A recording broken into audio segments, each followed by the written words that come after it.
बाबूजी, हम तहरा लेखा बनल चाहत रही। बाबूजी देखो, अब जब दुनिया के आगे तहार सारा सच आ गई बा, हमू ओही मोड़ पर बानी जहां सब कुछ बुझा गई बा कि काहे कबो अपन जीवन सुकून में गुजरल ना। हर साल हमार कपड़ा बदलल मगर आपन बदलल ना। काहे अपना खातिर आराम से जिए के सपना ना देखल। काहे कबो हमार खिलौना कपड़ा के कीमत पलट के ना देखल। अब बुझाता काहे कहत रह कि हमरा से कब तक उलझबे। काहे कहत रह कि तू बाप बनबे तब समझबे। अब बुझाता कैसे तू बिना बोले रातों दिन काम करत रह। कैसे तू हताश निराश हो अपन खर्चा वाला डायरी से बात करत रह।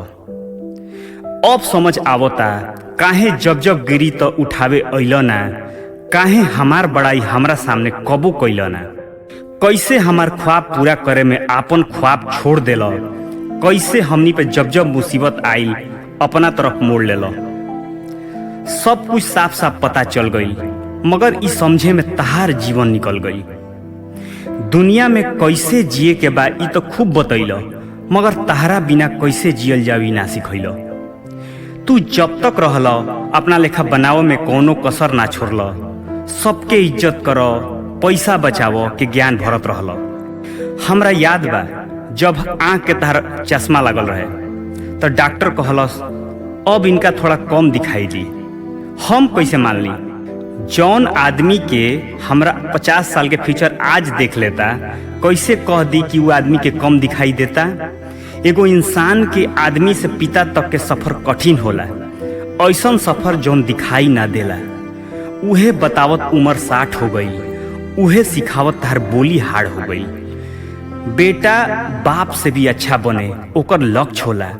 यही से कहल जाला कि बाप तनी ज्यादा सख्त होला। जब इतना करिए दिले रह तब बीच में छोड़ के काहे चल गइल। अपना जैसन पूरा बना देतो। एकदम अपना बाप पर गइल बा। समाज बोले उ तरीका सिखा देतो। जब इतना सिखा दिल तो तनी और अपना लेखा बना देतो। कुछ ना सही कैसे जिंदगी से अकेले लड़ल जाओ हुनर बता देतो। सिखैतो कि परिवार के जिम्मेदारी पूरा करे में खुद के सपना पूरा ना होला। बता देतो कि आईना में दिखत शख्स के छोड़ के केहू आपन ना होला। सिखा देतो कि केहू आपन रूठ जाए तो मनाई कैसे। जब हाथ में पैसा के कमी होखे तो घर चलाई कैसे। कबो हमनी के भाई बहन मेला में महंगा खिलौना के जीत करी जा।